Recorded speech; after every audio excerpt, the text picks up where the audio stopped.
Chairs the former chair of the DNC, the Democratic National Committee, and a former presidential candidate himself, Howard Dean, and the former chair of the RNC and a former Lieutenant Governor, Michael Steele. You guys know each other, right? Yeah, we've seen each other around the way. Okay. This is something good we can do in America, I believe. So I appreciate you guys doing this. We did this before.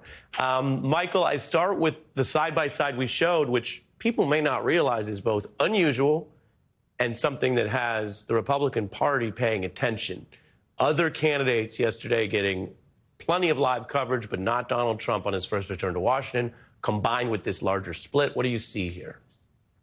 Well, I see Fox and other outlets, Wall Street Journal, trying to do the Heisman at this point to create some distance between Trump and their organs, if you will. And I think, the sort of pivot you hear inside GOP circles towards DeSantis, for example, and certainly sort of an elevation of Vice President Pence means that folks are trying to create a lane that they can run separate and apart from Trump. I don't know how that's going to play itself out. I think when Trump decides that he really wants to throw down and engage, a Washington speech is not engagement. When he's in Mississippi or Missouri or someplace like that, there's a different level, a different vibe. So we'll see how he responds ultimately to this slight. I think from Trump's perspective, it grates on him, but he knows he holds more cards than these organizations do in the end. Yeah, that makes sense. Howard, I have a question version of that about Biden for you, but I did want to let you respond to this, including the fact that evidence can still get out these days. The reporting shows Fox did cover most of the 6 daytime January 6 hearings, but none of Trump's response yesterday.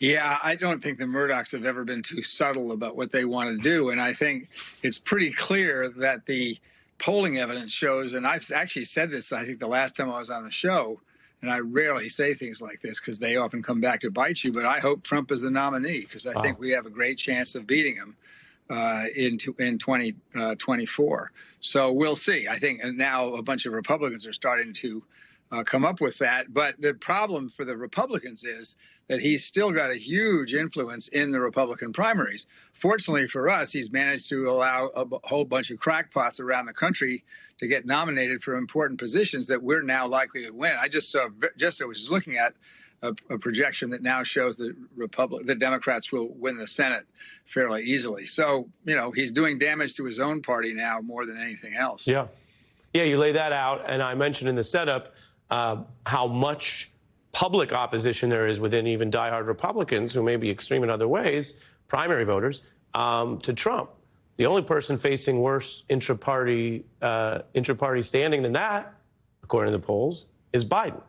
Take a look at this, Governor. I know you've defended a lot of what Joe Biden's doing, and he's got headwinds.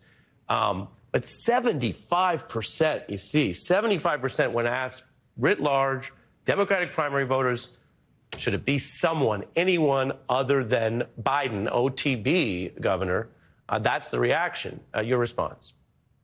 Well, look, I understand that we have high inflation and so forth, and it's always been a part of the Republican strategy to try to let nothing pass, especially when you have a Democratic president. So then the Democratic president gets blamed because nothing passes. The real problem is Manchin won't pass anything, although apparently today we yielded a little bit on that.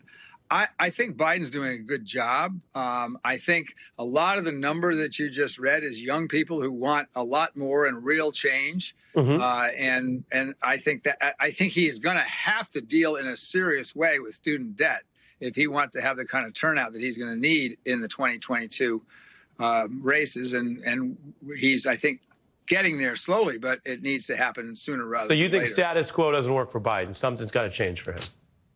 I do think so. The economy's got to get a little bit better. Inflation's going down. Gas has dropped 70% in the last 3 weeks, 70 cents in the last 2 or 3 weeks.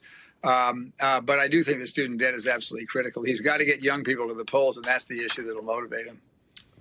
Makes sense, and I appreciate your straight talk. You mentioned the next thing we want to get to, which broke late in the day, Joe Manchin, a potential possible breakthrough. Michael Steele, we love lyrics around here, and here's the headline: domestic spending package, including climate and energy programs and tax increases. Manchin, as the Times put it, in a reversal, agrees to this package, which in principle seems like something. And Michael, I'm sure you remember Jimi Hendrix, Hey Joe, where are you going with that 50th vote in your hand? Classic.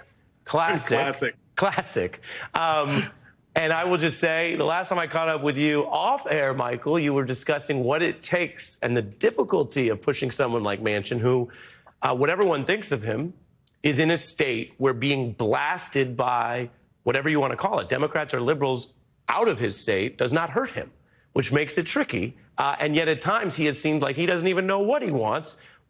Decode this news for us tonight. Well, the best I can decode it is something sweetened the pot for Manchin. Okay. And that piece has not been revealed because it is at least 120 degrees away from where he was a few days ago, about a week ago. Now we're at a 180 position where he's saying, yeah, okay, we can do that because inflation was a thing. We haven't gotten the inflation numbers for July because July isn't over.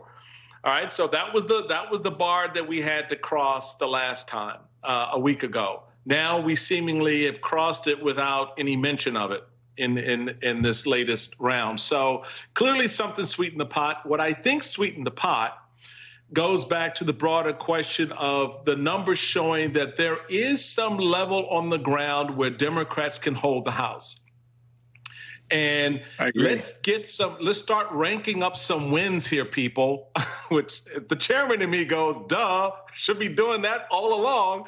So let's get some wins on the board and go into September with some wind in our sails to help our candidates out. And I suspect that has become a more convincing argument.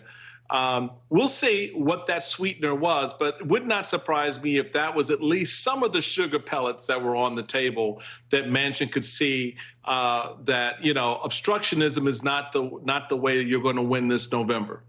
Governor?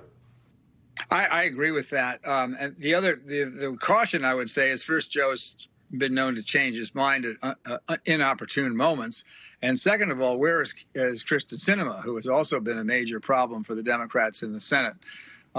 She has, if she wants to win re-election, she's going to have to do some mighty big changing. So maybe she will.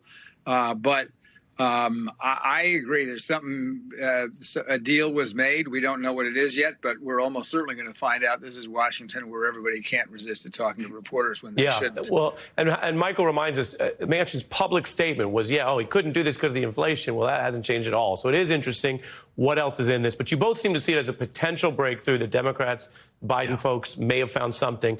I got 40 seconds left, so lightning round. What's the hardest part of running a political party? Howard? I didn't have any trouble at all. I just ignored all the people from Washington.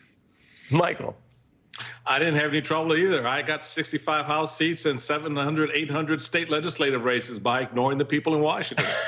A keen-eyed viewer might notice that these politicos really focus on the positive. They have a quick answer for what they did right. Nothing wrong, nothing tough. Never let them see you sweat, even in the global warming heat, gentlemen. Even when you're sweating buckets, never let them see you sweat. That's right. All right. No, the whole game is at the local level and outside Washington. Until the Democrats figure that out, we're just not going to win a lot of stuff. Very interesting as well. Now, I'm out of time that you both agree on that point. That's sort of a structural organizing point. And Howard, of course, had the 50-state strategy, which... So did I. Modeled after Howard. You copied mine. Thank you, Michael. All right, so different parties, but something in common. We'll take that. Would you guys be willing to do this segment again? Yeah. Sure. All right, I'll meet you here in a couple weeks. It's around 6 o'clock Eastern. Howard, Michael, thank you both. Let me tell everyone we